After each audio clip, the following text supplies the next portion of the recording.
I would like to tell you all that you are all actually cyborgs, but not the cyborgs that you think. You're not RoboCop and you're not Terminator, but you're cyborgs every time you look at a computer screen or use one of your cell phone devices. So what's a good definition for cyborg? Well, traditional definition is an organism to which exogenous components have been added for the purpose of adapting to new environments.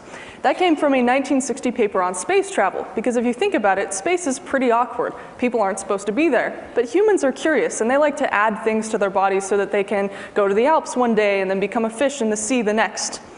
So let's look at the concept of traditional anthropology. Somebody goes to another country, says how fascinating these people are, how interesting their tools are, how curious their culture is, and then they write a paper and maybe a few other anthropologists read it and we think it's very exotic.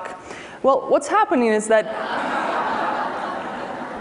we've suddenly found a new species. I, as a cyborg anthropologist, have suddenly said, oh wow, now suddenly we're a new form of Homo sapiens, and look at these fascinating cultures, and look at these curious rituals that everybody is doing around this technology. They're clicking on things and staring at screens. Now, there's a reason why I study this versus traditional anthropology, and the reason is that tool use, in the beginning, for thousands and thousands of years, everything has been a physical modification of self. It has helped us to extend our physical selves, go faster, hit things harder, and there's been a limit on that. But now what we're looking at is not an extension of the physical self, but an extension of the mental self. And because of that, we're able to travel faster, communicate differently. And the other thing that happens is that we're all carrying around little Mary Poppins technology. We can put anything we want into it, and it doesn't get heavier, and then we can take anything out. What does the inside of your computer actually look like? Well, if you print it out, it looks like 1,000 pounds of material that you're carrying around all the time. And if you actually lose that information, it means that you suddenly have this loss in your mind, that you suddenly feel like something's missing, except you aren't able to see it, so it feels like a very strange emotion. The other thing that happens is that you have a second self. Whether you like it or not, you're starting to show up online, and people are interacting with your second self when you're not there. And so you have to be careful about, leaving your front lawn open, which is basically your Facebook wall, so that, people don't write on it in the middle of the night, because it's very much the equivalent. And suddenly we have to start to maintain our second self. You have to present yourself in digital life in a similar way that you would in your analog life. So in the same way that you wake up, take a shower, and get dressed, you have to learn to do that for your digital self. And the problem is that a lot of people now, especially adolescents, have to go through two adolescences. They have to go through their primary one that's already awkward, and then they have to go through their second self's adolescence. And that's even more awkward because there's an actual kind of history of what they've gone through online. And anybody coming in new to technology is an adolescent online right now. And so it's very awkward, and it's very difficult for them to do those things. So when I was little, my dad would sit me down at night and he would say, I'm going to teach you about time and space in the future. And I said, great. And he said one day, what's the shortest distance between 2 points? And I said, well, that's a straight line. You told me that yesterday. I thought it was very clever. He said, no. Here's a better way. He took a piece of paper, drew A and B on one side and the other, and folded them together. So where A and B touched, and he said, that is the shortest distance between 2 points. And I said, Dad, how do you do that? He said, well, you just bend time and space. It takes an awful lot of energy, and that's just how you do it.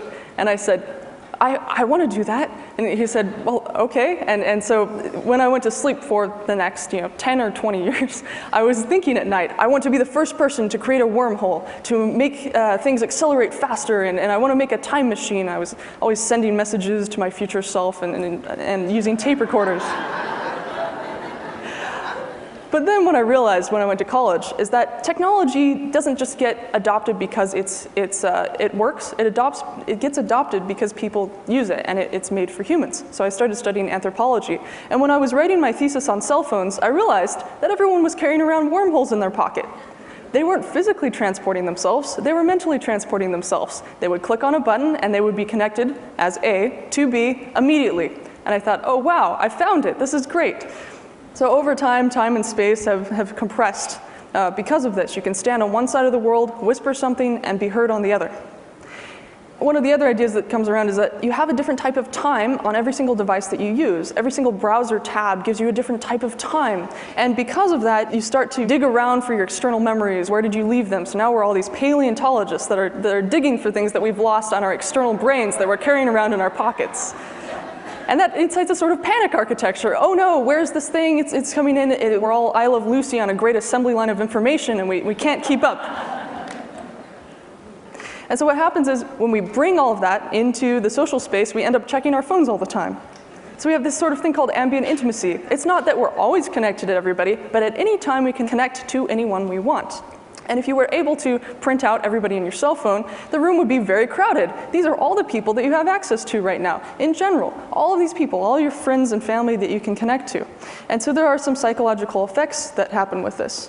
What I'm really worried about is that people aren't taking time for mental reflection anymore, and that they aren't slowing down and stopping being around all those people in the room all the time that are trying to compete for their attention on the simultaneous time interfaces, paleontology, and panic architecture.